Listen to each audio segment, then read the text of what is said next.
Bien le bonsoir à la populace.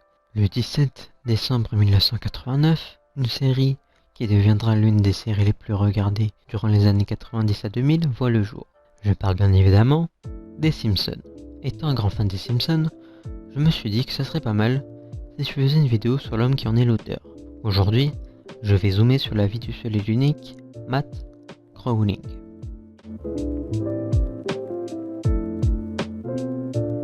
Matthew Abraham Groening, né le 15 février 1954 à Portland, dans l'Oregon, aux États-Unis. Il est le troisième d'une fratrie de 5 enfants, composée de Mark Groening, 70 ans l'aîné, Patty Groening, 68 ans la cadette, puis vient Matt, 66 ans, ensuite Lisa Groening, 64 ans, et pour finir, Maggie Groening, 62 ans, la benjamine. Sa mère, Margaret Ruth, est norvégo-américaine et elle est enseignante, tandis que son père, Homer Philip Groening, est germano-américain et il est réalisateur, publicitaire et dessinateur. Rien que ça.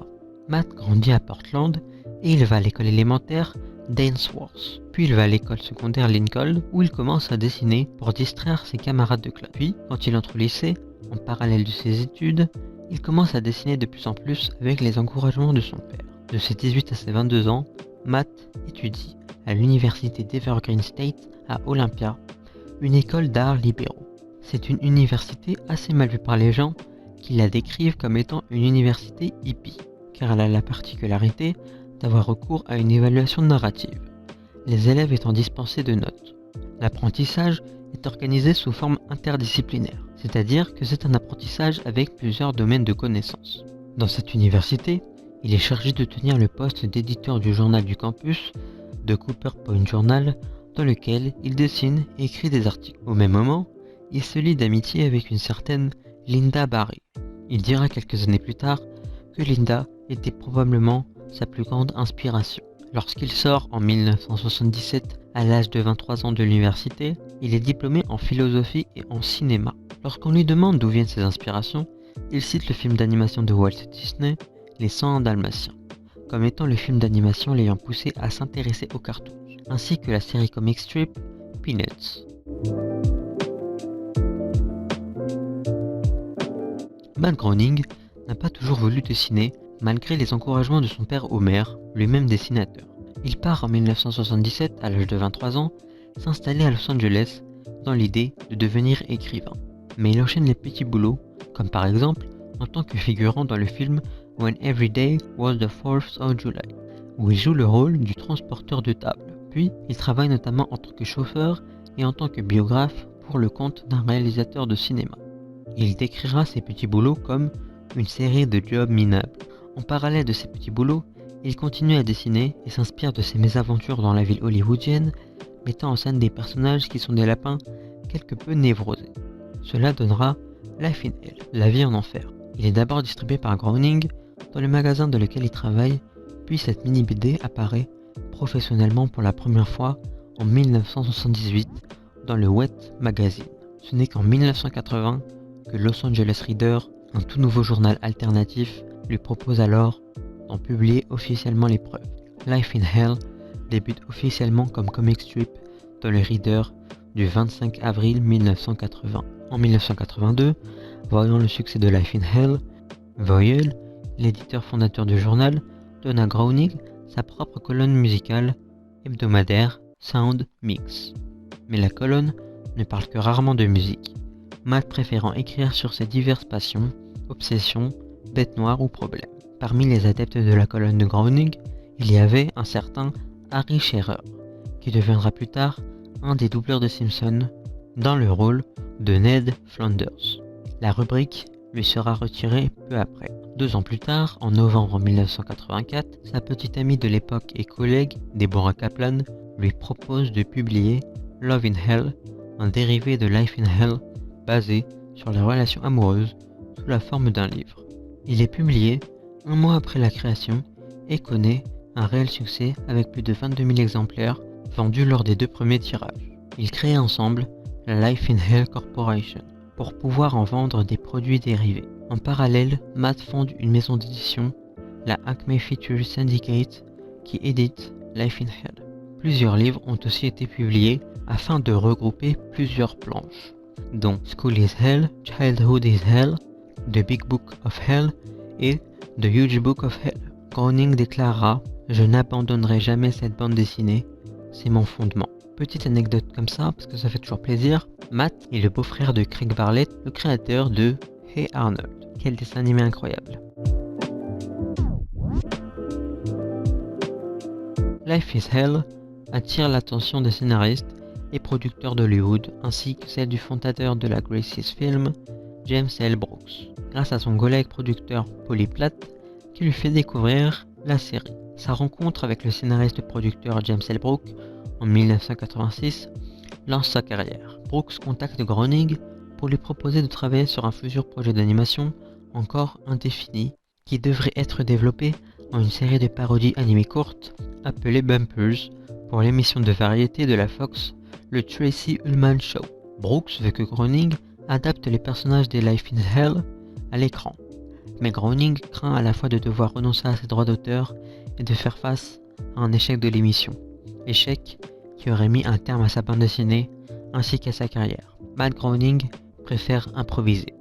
En quelques minutes, les croquis d'une famille très particulière composée d'Homer, le père obèse, Marge, la mère à la taille mince, Bart, l'aîné turbulent, Lisa l'intelligente deuxième et Maggie la Benjamine encore bébé.